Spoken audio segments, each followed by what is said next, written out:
for another episode of Tales from Helheim.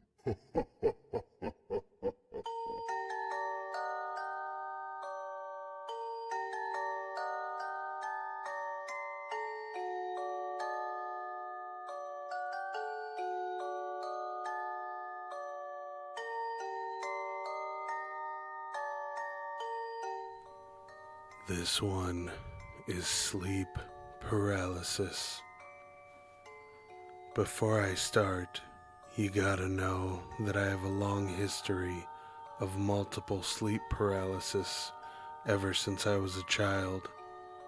I dare say multiple in a single night. I am an 18-year-old male, and well, I moved out of my mother's home 2 years ago and been independent since then, and have been roommates with my uncle for a couple months now. But that's a different story. Anyway, this is going to be a little bit awkward, given the fact that I was listening to scary stories while trying to fall back asleep after waking up at 5 a.m., the same date I'm writing this post, September 25th, 2018. While I was starting to fall asleep with my headphones on, I started to realize that I had woken up, but my body couldn't move.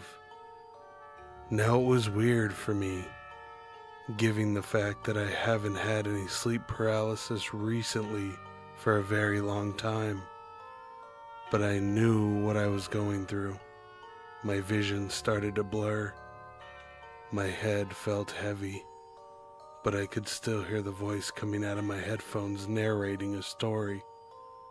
The strangest thing is that I somehow managed to move my hand and tried to take off my earbuds.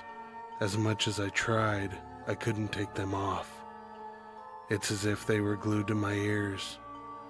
I somehow managed to take them off. But here's where it got freaky. I could still hear the voice. Unit 522. I touched my ears and checked if there were anything there. Nothing. I couldn't feel my earbuds at all. I was weirded out, yelling at my uncle, calling his name to see if he could hear me. But there was no answer. Every time I tried to yell, my voice got weak. It's as if instead of yelling, I was whispering in a loud way.